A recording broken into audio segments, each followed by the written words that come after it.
All right, Barry, it's showtime. It's showtime, Phil. It's showtime, baby. It's showtime, baby. It's showtime, folks. Come on, Bubba, it's showtime. Showtime, bitch. Showtime. Hey, Ringo, showtime. Okay, Trey, showtime. Showtime, Trail. Showtime. Showtime. Showtime. Showtime. Don't say it. Please, don't say it. No, I have to say it, Mitch. Showtime. Ed Berliner, the fastest show in sports. Greetings, true believers. Welcome back to the fastest show in sports. I am your host. I am your ringmaster, Ed Berliner. The gentleman sitting next to me, former New York Times, former Washington Post, former ESPN, and the man with the greatest set of eyeballs in the world that he covers up with a blue-screened set of sunglasses. For those of you watching on YouTube, he is incognito today for fear that anything he says may be held against him in a court of law or public opinion. That is Mike Wise. You're not really doing a great job disguising yourself, but it's a nice try. I got to give you that. You know, at some point the Wise files are going to be released, and I just got to be as far away from the U.S. as possible. Have you ever thought about the fact that all the stuff that we've gone through in our careers, the different stories, the different people we've known, the interviews we've done, the people we've worked with, that if we decided to write a book or really release files on it, I mean, it would be scorched earth from one side of the country to the other with all the stuff that we could tell. We need to come up with files, Mike. You need to do that. You need to hold it against people and threaten their lives with it. It's the way things are done these days. I've never been a strip club guy, Ed. It's not because I necessarily are opposed to naked women dancing in my lap, but I just, for whatever reason, but I was so scarred that like younger when I just figure if I meet a woman, like I'm going to try and talk her into a relationship, and then or else I figured I would try to break up a fight in a strip bar and I get shot, and it's just like, you know, dying in a strip bar is just it's ignominious. It's like inglorious. I can't do that. So, but I did go to a place called the Mons Vina with a bunch of writers and broadcasters. I can't name any names, but I could literally take out any nude parts, take out any possible lap dance. I could write a screenplay about how funny it was, some of the interactions, for a couple people that had never been to one. It was just fun. I can't even tell you. You froze for a second there, so I wanted to make sure people knew exactly what you were talking about. You're talking about the legendary Mons Venus in Tampa, Florida, which is located right on the strip that leads up to the stadium. And I'm with you. There were a couple of times, I'm not a strip club guy either, but I haven't been for a long, long time. But back then, when everybody was gathering, Mons Venus was the place to go. And I'm just like you. I could sit down right now. Right now, I could sit here and I could write at least 10 names of people that you would never expect to see in a strip club, including some female reporters as well. And I could make a real stink about it, but why? It was too much fun back then, and I don't think anybody's it was camaraderie. Marriage baby. Broke up over it, and it was at that point we were in a less restrictive environment, and there weren't cameras around and everything else. But At any rate, we can move on. I got to tell you, we need. This is gonna be the fastest show in sports today. Yeah, because we got a lot to cover. We got a long way to go and a short time to get there. So I have to say, we need to begin any conversation with the most salient, the most critical, the most momentous thing that has happened in the last couple of days. Without question, without doubt, it is the debut of the new season of South Park. I mean, everything else ends and stops when South Park comes on the air. I've been that way for whatever number of years they've been on the air. And once again, Mike, they didn't disappoint. Hey, Mike, the First Amendment is alive in America right now. It's good. You can actually say something and get away with it on television. Somebody call Stephen Colbert. It is the irony of Paramount paying essentially $1.2 $2.5 billion to 1.5, the South Park franchise to for 5 years to be a major content creator, and then getting rid of the Colbert Show. And the first thing that the South Park people come up with is, Trump naked in the desert with a micro penis. You can't make that up. And there was no cease and desist. This is when I say this is the one point. I did the podcast with Michelle Tafoya, total opposite ends of the spectrum. We found common ground over just being a human being. But I can't agree with everything said on the right, but I have to agree with the fact that we still do live in a free country. Because if this video was of Putin in Russia, before noon, that person would have been castrated or in a penal colony in somewhere. The South Park guys would have been in a penal colony. In the U.S., seething and trying to find a way to put them in a penal colony. But so I think it's a great lesson in, okay, yes, hate speech sometimes is disguised as free speech. Really brutal comedy speech is disguised. Well, yeah, that's just it, Mike. Free This speech. was not. I mean, you can't make that stuff up. Another thing is, some guy said I hate Trump because no, and somebody said I was like awful human being for even liking that, and I'm like, if we're at a point where you can't laugh at yourself, I'm not saying Trump had to, but if you can't, as a MAGA supporter, laugh at that, then we got another thing coming in this country. Well, that's just it. It's not just the MAGA supporters. It's everybody. Nobody can laugh anymore. I've worked with comedians my entire career, and we've talked about this. I wrote columns about this, where we all have to just back up, take a breath, and laugh at ourselves. Comics hit the edge. They go right to that edge, and sometimes they go right over it, and it's insulting, and it's nasty, and sometimes it's racial, and sometimes it's sexual, but that's what comics do. South Park has been doing this now for decades, and as a guy who watches them religiously, I can tell you that this is right in what the thinking is. As soon as this happened, I'm thinking to myself, these guys are going to come out of the box with a season opener that is going to rake Donald Trump. And I mean, most of it you can't repeat on any kind of normal air. I was listening to CNN this morning, and they were talking about it, and they're showing clips from it.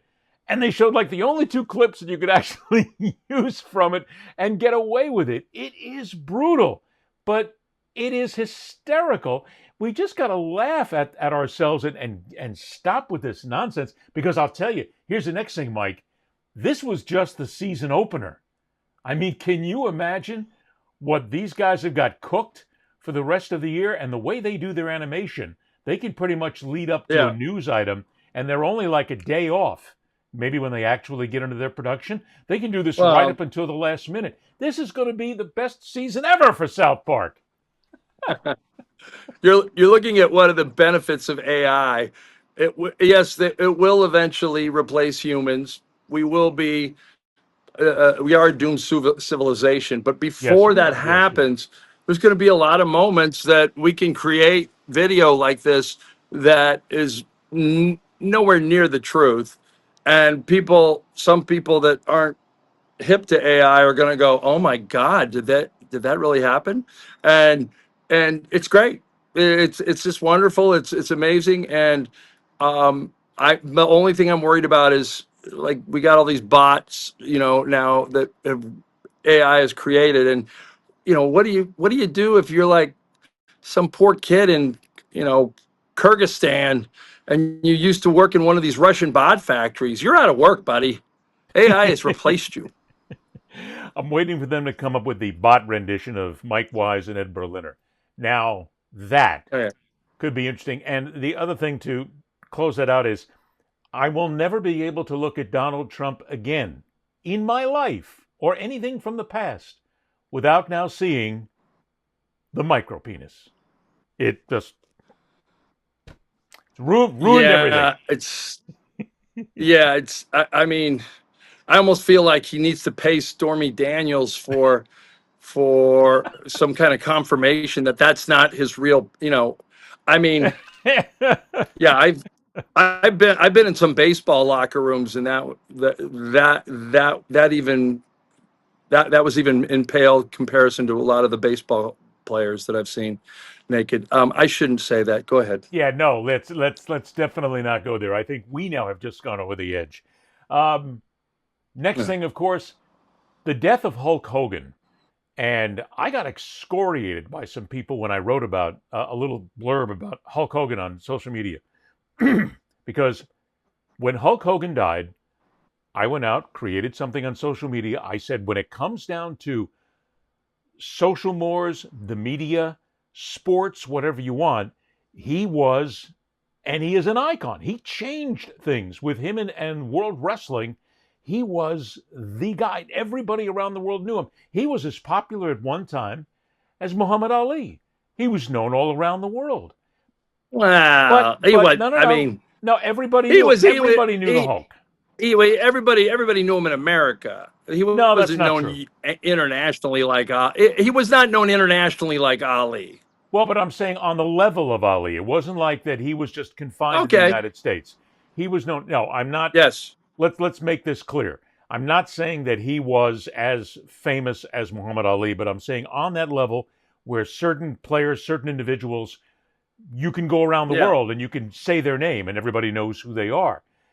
But the thing we have to stop at is, yes, Hulk Hogan changed the wrestling industry along with Vince McMahon and the WWE, the WWF, whatever it was. I mean, you got people today who worship this guy, who think back when they were kids wearing their Hulkamania shirts and go ahead and eat your vegetables, boys and girls. I mean, they all still talk about it like it's fun. This was not a good guy. At the essence end of his life and career, when you look at it, Mike, here's a guy who basically abused steroids, turned in fellow wrestlers to the WWF when they tried to unionize at the time. So he's basically a scab, an absolute shocking, unbelievable racist. And here he tried to pawn it off by saying, oh, we use the N-word in the locker rooms all the time. I don't care. I don't care. He made the comment and he used the N-word about a guy that his daughter was dating. Not a lot of He's white. a racist. Not a lot of white. Not a lot of white people use the N-word. That I mean, in a work environment that I think is healthy. I mean, not that I know. Look, I would probably say that. Well, I think he did. He did apologize for it. Yeah. Yeah, but like it's different. I'm sorry. I'm sorry. Putting a G. Look. I've been against that word forever, and I feel like I don't care if I'm white or not. I feel like I have a kid. When I had a kid, I suddenly had a seat at the table. I don't like hearing it. I don't like hearing it in GGA form. When I listen to my favorite Biggie songs, I get to the part where it goes, true pimp, nah, I say neighbor. I mean, I'm just one of these guys. The first and last time I uttered the word and I never got it out of my mouth, I came home at 5 and I said, Dad, I heard a joke. I want to tell it to you. And I literally said, Daniel Boone was a big man, but the bear was bigger. So he ran and I never got the GGER part out of my mouth before my father's hand went across my face as hard as it could. And I didn't know what the heck happened. I'm crying. And he just looks at me and he says, that's the worst thing you can call a black person in this world. No child of mine will say that in our house. And my father didn't hit me very often. I remembered that for the rest of my life. And I don't care. I'm just like, but either way, like, stop. Stop. Don't tell me as a white person that the N-word is okay. And don't tell me to make an excuse. That's all Hogan did. And the people who followed him, they made the excuse, oh, it's no big deal. And they even had some black wrestlers come to his defense at that time. They were basically set up by McMahon and everybody else to make sure that the brand stays clean. But there's a lot of others who did come in and excoriate him for this as well, for the use of this word. Don't tell me that it's just a casual word. You said it, you mean it, own it, which he never really did. He kept trying to apologize for it over and over again. And then, of course, to a certain faction of society, you have him then spitting out Trumpamania forever. He became a huge supporter of Donald Trump. And you can look at it, instead of, not trying to make a political statement here, but one has to be made. If you're sitting on the side of Donald Trump, you go, hey, come on, that's no big deal. That's Hulk Hogan, yeah. A wife cheater, a steroid abuser, a scab when it comes down to unions, and also a racist. We're okay with him. If you're not a fan of Trump, you come out and go, this was a guy who just basically sold his soul later in life when he was 65, 70 years of age and wanted to get back on the national scene and wanted to get noticed again. Go away. Yeah. But he didn't. Am I wrong on either one of those ideas? No, you're not. There is some nuance, like you said before. The guy was an icon, and do we judge people by their worst moments and who they are? Well, that the N-word to me was, on tape in a leaked video, was not Hulk Hogan's worst moment. The worst moment was he kept on supporting a man that didn't care for people of color. It was clear, and in many ways, that movement is more denigrating than any N-word, and that's more racist than any N-word. But that aside, David Aldridge, ex-colleague of mine, I read that. Peripheral friend, I suppose. DC. Everybody knows DA. He's been around for a long time. He wrote a really poignant piece on Facebook about how, as a young black kid, he was all into Trump. I said Trump. He was all into Hulk, and he was like, he told him if he ate his vitamins and he did what he could be anything he wanted to, and he was really a young idol of David Aldridge's, and then he learns that those words weren't really for kids of his color. That Hulk Hogan was a different person than he realized in real life, and Terry Bollea, that guy was an outright racist, and he wasn't a very good person. And it's okay. Like it's the old thing with Michael Jackson. People like to this day will say, "Oh, Michael Jackson, I love Michael Jackson too. Oh my God, he probably was a better therapist for me in my childhood than anybody. Like I used to listen to his music. I used to watch the Jackson 5 cartoons when shit hit the fan at home." And I always wanted to meet him and tell him, like, hey, you really, like, whatever you did. And then when you see Leaving Neverland and you realize that kids were sexually abused by Michael Jackson, and that it wasn't just people looking for money, and that there were many, many accusations over the years, and there were many enablers, including his family over the years, you realize, like, I listen to Michael Jackson now up to Thriller. When it was first reported that he was a pedophile, I don't like the music after that. That's how I deal with it. And so I suppose it's the same thing, because I'm with you on that, because I got rid of every single Michael Jackson song. Thunderlips memories from Rocky III, and then just leave it there. I have a huge library of music, and I'm one of the few guys who still to this day, I won't do it on my phone. I have an iPod, and I have one of the last ones made, and I exclusively put my music on this. And I've got months of music here. I took Michael Jackson off. I deleted everything, because every time I hear Michael Jackson now, I think of him abusing little children every single time. It doesn't matter what he's singing. Ebony and Ivory with Paul McCartney, Ebony and Ivory and a small child down by my ankle. That's all I can think of anymore when it comes down to Michael Jackson. And it's been the same thing with Hulk Hogan for years. I was around when Hulkamania was huge. I found it hysterical, even though I knew it was all fake and it wasn't a real sport. It's all scripted. I knew that when I was younger, because I remember growing up on Bruno Sammartino in New York City and his wrestling, which was all fake and staged, and we all knew it.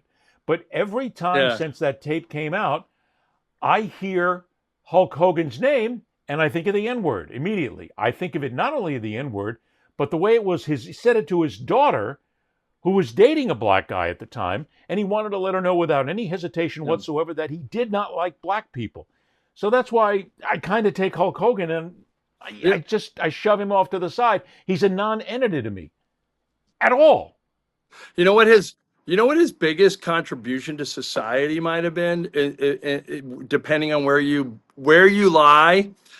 So when the leaked video came out of him having sex with a woman that wasn't his wife, and Deadspin ran it. Do you remember this? Yes. Well, it was Bubba. It was Bubba the Love Sponge in Jacksonville, his buddy, who helped facilitate that. Yeah.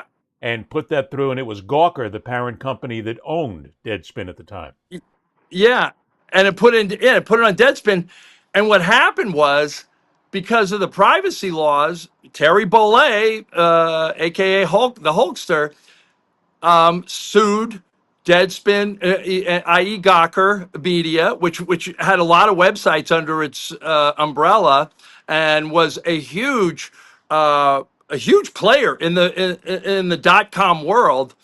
Well, Peter Thiel, the big Silicon Valley conservative guy, bankrolled Hulk Hogan's legal defense. Yes. And they bankrupted Gawker. Like Deadspin's done. All these places are done. If there's anything left, it's a shadow of himself, because Hulk Hogan won a monstrous settlement from them. And basically, it killed careers that probably idiots at Gawker that allowed some of the stuff. To be honest, I'm going to go ahead and put I had a love-hate relationship with it. Killed Gawker, but it also killed Deadspin, which was an objectionable website to begin with in so many ways. I mean, they were pretty good when they started, but then they became nothing more than the sewer-dwelling vermin that basically is out there to scrum around looking for whatever dirt they can find. Yeah. Deadspin turned into a piece of crap at the end. It's too bad, because it did have something. I had a love-hate relationship with it. Like, I think everybody. They would have these great stories on people I love to see get gotcha'd, and then they would have stories about me when I did something stupid. I remember and I remember thinking, okay, you can skewer me all you want. You didn't do the journalist thing and even make a call to ask me about it or get a quote from me. It was just good enough to get me. And the things that I got involved with were stupid internet things where I said Ben Roethlisberger was going to get. I tried to pose a social media experiment on Twitter on my radio show. I ended up getting suspended because it was my Washington Post account. But the bottom line is I was just and fine. I fessed up to I could have come up with 18 different better examples of how to show people that journalism is slipshod now. But the bottom line is, all you do is call me. All you do is call me, and I could have said, "Yeah, I was stupid," or "Screw you." I was trying to prove a point, but they had escaped the basic journalism principle of just calling a frickin' person. The shock value is what has grabbed all media these days, and this dovetails into a conversation then about Pat McAfee. Here is McAfee, who goes on his show, horribly popular, makes fun of a young lady, pauses off a rumor about her basically dating her boyfriend's dad. Everybody knows who it is because it's on social media, but he gives it credence and it steamrolls. She gets threatened. She gets threats put under the door on notes in her classroom. She had to get out of college. She had to go online. It ruined this woman's life. Ruined her life. Ruined it. And 5 months later, not 1, not 2, 5 months later, McAfee, who finally has had a chance to meet the family and claims, I had to apologize to them. Bullshit. You went and did that and waited 5 months because this is all the litigious nature of what we're into.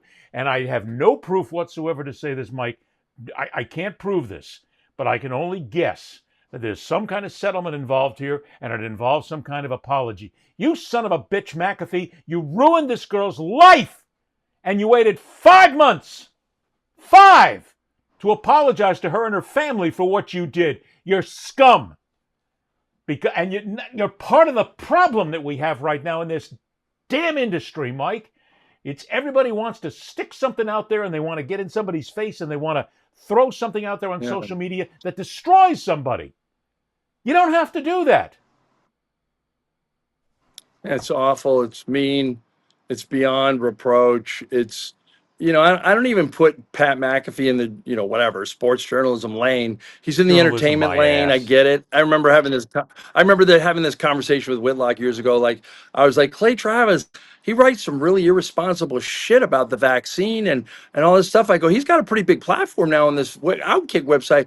And he goes, Mike, you don't get it. He's in the Howard Stern lane.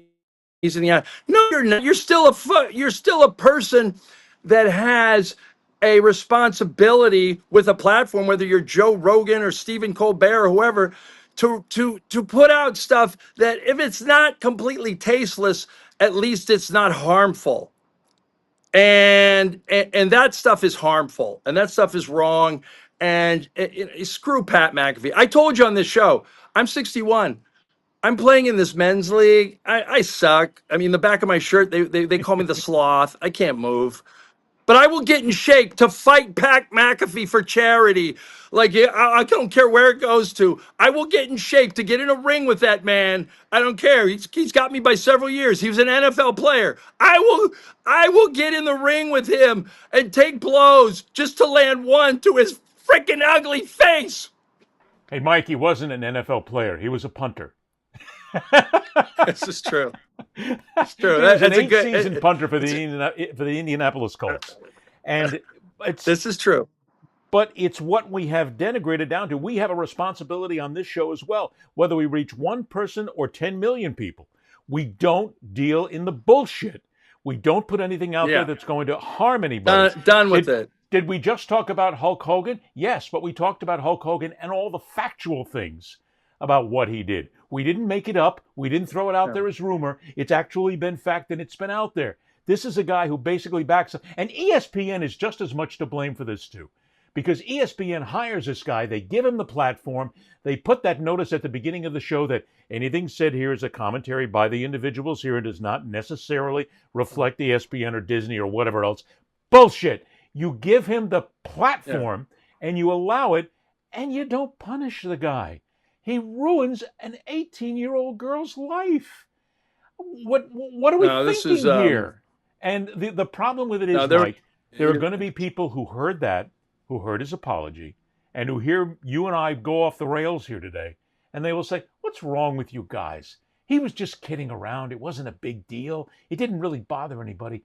No, it did. It ruined somebody's life. Yeah. She's going to live with that for the rest of her life now, with people believing that she slept with the father of her boyfriend because a jackass, not only him, but there's also a talk show host in St. Louis who also did the same thing, and Barstool Sports did the same thing.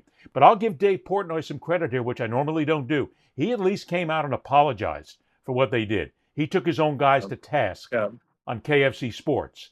Good for you, Dave. It's about time. ESPN didn't do it. They sat back on their fat, greedy asses and just let it ride in the hopes that it would go away. That's not how you do things in life. Well, I think it's a larger the larger issue for me before we move on is that this is what happens when you monetize the manosphere. This is what happens when you believe that you need to get on the revenue stream of all these angry white disenfranchised males that think that the country's going to hell because they're getting replaced or they're not getting off their couches to get jobs or their degrees aren't working. And it's the lonely male epidemic out there that they've tried to monetize, and they have that. But the problem is the people who speak to them are not good people. These are bad people. These are bad people. And these people give you bad messages about women and men relationships. And they give you bad messages about how you interact with people on a civil level in a civil society, irrespective of whether you can't stand them or not. These people make excuses for. I mean, I was on the change the Washington name thing forever, and it's afforded, the best thing that came out of it for me was it's afforded me relationships, real friendships with people in the Native American community, people that, like I have friends, I don't have Native American friends. I don't have friends from Indian country. I have friends who happen to be Native American, and they're just really good, and I've learned a lot about the culture. The fact that Clay Travis is putting out, they want chop back in Atlanta. Look, here it is, the tomahawk chop. There was a pitcher for the Cardinals for several years ago, Ryan Helsey. He was Cherokee Nation during the playoffs. He said, it's really disrespectful. This is my people, and I'm trying to pitch in the playoffs, and these idiots are mocking my culture, my religious practices. Well, these people, they think that mocking another person's culture, and essentially saying that these people are honored, like with Trump, he wants the Washington football team's old name back all these awful race baiting. I don't care about anybody but white people with nostalgia.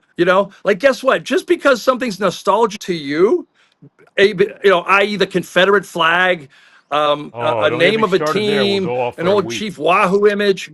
It's like, just because it's personally nostalgic to you doesn't mean it can't hurt someone else. So shut the hell up and move forward. This isn't being enlightened or woke. It's just being a better person. That's all it really comes down to at the end of the day is everybody tries to stick this into some sort of a column somewhere that, oh, it's all just about being woke. No, it's not. Mike, I'm for the life of me, I cannot figure out why people, this whole thing about nicknames with the Washington Commanders and the Cleveland Guardians, why there are some people, and every one I've seen seems to be an entitled white person who comes out and says, oh, it's no big deal. Look, we need to change the name back. That's the way it was. And I can't get used to saying Commanders, and I can't get used to saying Guardians. Then it's your problem, not mine, not anyone else's. Right. They were both racist. And not only that, I mean, I wrote a commentary and put it up on my Substack page, which, by the way, if anybody's out there, you can check out what I wrote and what I did as a video on Substack at Ed Berliner, where I basically had to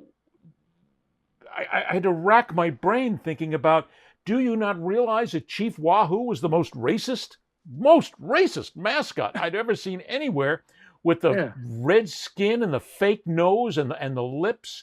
It was right out of the 1920s. It's insulting. Yeah, it was like a native, the native people's equivalent of Uncle Ben on the rice box, or Aunt Jemima, or the mammy on the cream of wheat box. I mean, it's just like some images, slave images. Like, if they bring back crappy memories for people of a certain race or background, like, okay, fine. So put them in your basement. Like, take them away. Why do we need to insult people? If I was into the Confederate flag and I had relatives on both sides of civil, because they can. If I had relatives on both sides of this, if I had relatives on both sides of the Civil War, Ed, I did. I have a great grandfather, Samuel Goodwin Stout, was at Gettysburg, was paroled at Appomattox.